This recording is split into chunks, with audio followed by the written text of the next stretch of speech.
María tenía 32 años y una hija pequeña. Vivía en las afueras de Houston, en una casa modesta que compartía con su esposo desde hacía casi una década. A los ojos del vecindario, era una familia normal. Nadie imaginaba que, tras esas paredes, se escondía un silencio cargado de miedo. El no empezó siendo violento. Al principio, eran gritos. Luego vino el control: no salgas vestida así, no necesitas amigas, ¿por qué tardaste tanto? Después llegaron los golpes. Primero suaves, casi disfrazados de accidentes, luego tan fuertes que a veces ella no podía levantarse de la cama al día siguiente. María callaba.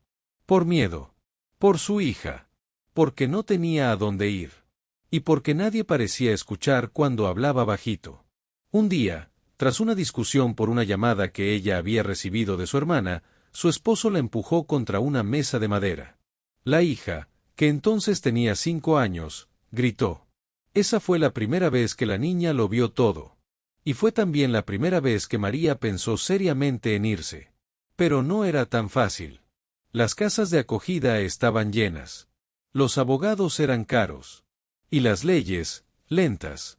Cuando finalmente se armó de valor para denunciar, le dijeron que sin pruebas físicas recientes, no podían hacer mucho. Fue entonces cuando conoció a Lucía, una trabajadora social en un centro comunitario, que la animó a no rendirse. Le ofreció ayuda para documentar todo. Le enseñó a registrar discretamente las agresiones. Le mostró que no estaba sola. Durante meses, María fue construyendo un caso, en silencio, mientras cuidaba de su hija y trataba de mantener su rutina.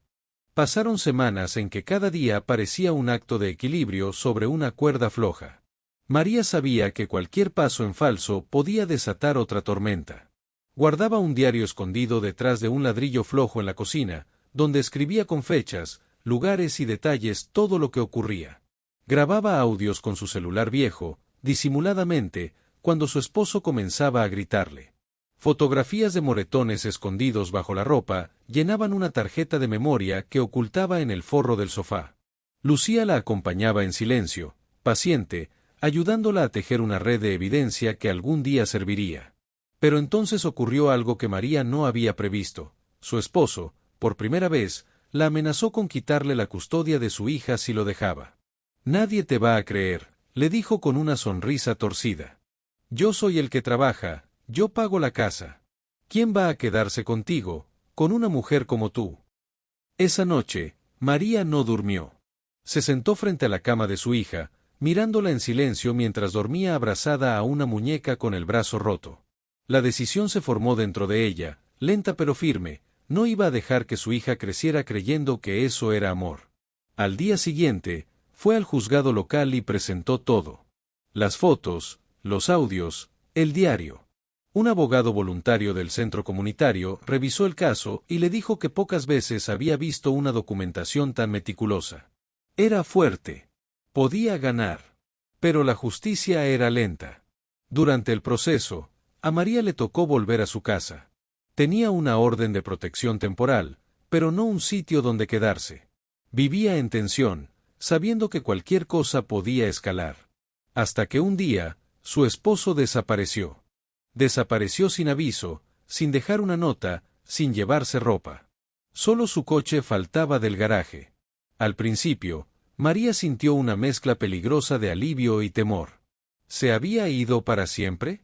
¿Estaba planeando algo? Durante días, revisaba por la ventana cada auto que pasaba, asegurándose de que las puertas estuvieran cerradas por dentro. Lucía notó el cambio en su madre. Ya no lloraba, pero tampoco dormía. La policía abrió un caso de persona desaparecida, pero no lo tomaron con urgencia. Podría haberse ido por su cuenta, dijeron. Quizá necesitaba un tiempo. Pero María sabía que no. No era de los que se iban sin controlar cada detalle. 3 semanas después, alguien llamó a su puerta. Era una mujer. Morena, delgada, unos años mayor que ella.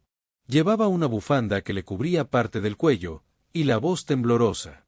¿Usted es María Reyes?, preguntó. María asintió, cautelosa. Soy Teresa, yo. También estuve con él. En el silencio que siguió, se abrieron muchas heridas.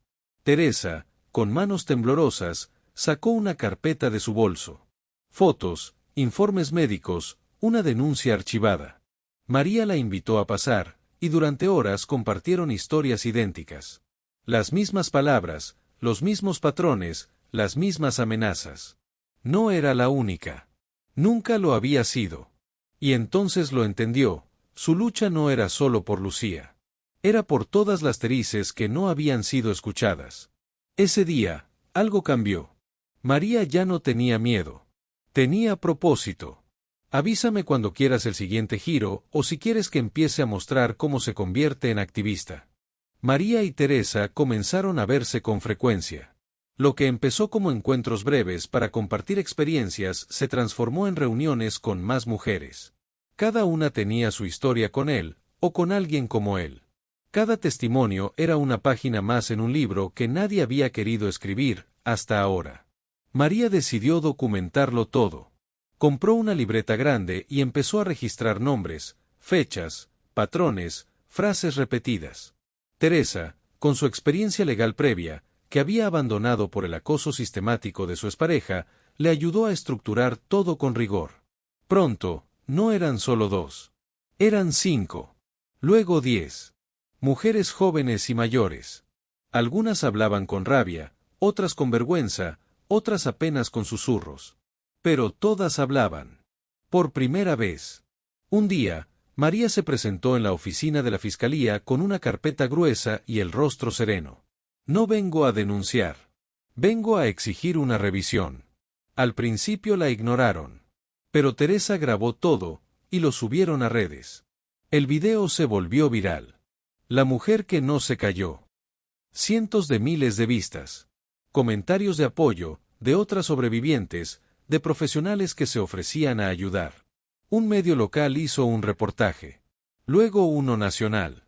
María no buscaba fama, pero su rostro se volvió símbolo de algo más grande. Una periodista le preguntó frente a las cámaras. ¿Qué la impulsó a hablar ahora? María miró a la cámara, sin parpadear. Porque mi hija me preguntó si la justicia también tiene miedo. Esa frase estalló. El hashtag #Justicia sin miedo se hizo tendencia. En pocos meses, lograron que se reabrieran casos archivados. El Congreso local anunció una sesión especial para revisar fallas estructurales en los procesos de denuncia por violencia doméstica. María fue invitada a hablar. Se paró ante un micrófono, con la misma serenidad que aquella mañana frente al fiscal. Mostró una foto de Lucía sonriendo. No estoy aquí por venganza. Estoy aquí porque el silencio nunca protegió a nadie. Mi hija merece vivir en un país donde si grita, alguien escuche. El auditorio se puso de pie. A los pocos días de su discurso en el Congreso, María recibió una carta anónima en su buzón. Era un sobre sin remitente, con una sola hoja mecanografiada y una nota escrita a mano al final: ten cuidado con lo que estás removiendo. El contenido del documento era más preocupante aún. Detallaba cómo el agresor de María, su expareja, había sido protegido durante años no solo por omisiones legales, sino por una red de contactos políticos. Había nombres. Había fechas. Había correos internos impresos. Era información confidencial. Demasiado precisa para ser inventada. Y lo más alarmante, en la última línea, el documento sugería que el caso de María no había sido un error, sino una decisión calculada desde arriba para evitar un escándalo mayor. María se lo mostró a Teresa. Ella palideció al ver algunos nombres. Eran figuras que aún estaban en activo: jueces, fiscales, un senador. Teresa le dijo en voz baja: esto no es solo justicia personal. Esto podría ser una red de encubrimiento a nivel estatal. Ambas comprendieron que sus acciones ya no eran solo activismo. Se habían metido en algo más profundo, más oscuro y más peligroso. Pero María no se detuvo. María sabía que su historia ya no era solo suya. Aquella red de encubrimiento significaba que otras mujeres, probablemente muchas, también habían sido silenciadas. Con el sobre en mano, tomó una decisión que cambiaría el rumbo de su lucha: hacerlo público. Junto a Teresa, organizó una conferencia de prensa. No la convocó como víctima, sino como portavoz de cientos de mujeres invisibilizadas por un sistema cómplice. Con voz firme, leyó fragmentos del documento, omitiendo algunos nombres por seguridad, pero dejando claro que había corrupción de alto nivel encubriendo casos de violencia machista. No pedimos venganza, dijo ante cámaras. Pedimos justicia real. Transparente. No más expedientes enterrados. No más agresores protegidos por un apellido. La repercusión fue inmediata. Medios nacionales retomaron la historia. Hashtags como Almohadilla María no está sola y Almohadilla Silencio Roto comenzaron a ser tendencia. Pero también llegaron amenazas. Algunas directas, otras más sutiles, llamadas en silencio a altas horas de la noche, coches aparcados frente a su casa con gente observando. Una madrugada, incluso, rayaron la palabra traidora en su puerta. El miedo era real. Pero el apoyo también. Varias mujeres empezaron a escribirle por redes. A mí me pasó igual. El mismo fiscal archivó mi caso. Gracias por hablar por todas nosotras.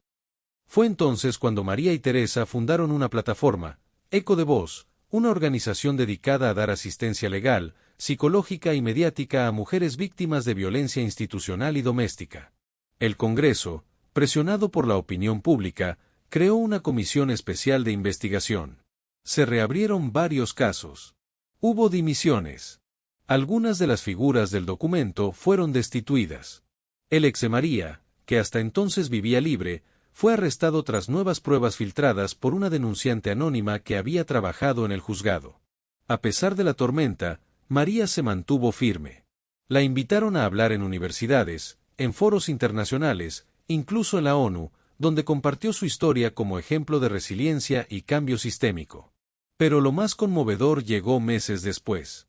Una adolescente, con la voz temblorosa, se acercó a ella tras una charla. Yo pensaba que estaba sola, le dijo. Hasta que vi tu historia. Ahora quiero vivir. María se agachó, la abrazó con ternura, y le dijo al oído. Tú no estás sola. Nunca lo estuviste. Solo te habían hecho creerlo. Y en ese momento, entre el bullicio y las luces de los flashes, María entendió que el dolor que había cargado tanto tiempo ahora servía para alumbrar el camino de otras. Pasaron los años. María ya no era aquella mujer rota por dentro que escapaba de su propio reflejo en el espejo. Su andar era sereno pero firme, como el de quien ha aprendido que la herida no desaparece, pero puede transformarse en cicatriz luminosa. Eco de Voz se convirtió en un movimiento. Lo que empezó con 2 mujeres valientes en una pequeña sala de reuniones, creció hasta ser una red nacional de ayuda, con líneas telefónicas 24/7, apoyo legal gratuito, y presencia en comunidades olvidadas donde el silencio era moneda corriente. Una ley llevó su nombre, Ley María Suárez, la primera legislación en su país que garantizaba auditorías externas a las fiscalías con historial de archivos por violencia de género. Fue un hito. No solo por lo legal. Fue una victoria emocional. Una respuesta al sistema que alguna vez la despreció. Pero no todo era lucha. María encontró momentos de paz. Se mudó a un lugar tranquilo, cerca del mar, donde abría las ventanas cada mañana y dejaba que la brisa le recordara que seguía viva. Que había sobrevivido. Que ahora vivía por ella, y por todas. Teresa seguía a su lado. Ya no como abogada, sino como hermana elegida por la vida. Riendo juntas, escribiendo libros, visitando escuelas rurales para hablar con adolescentes. Una tarde, mientras regresaban de un evento en el sur, una niña se acercó con timidez. Tendría unos 9 años, piel morena, ojos enormes, mirada asustada. ¿Tú eres la señora que cambió las leyes?, preguntó, bajito. Yo solo conté mi verdad, respondió María, sonriendo.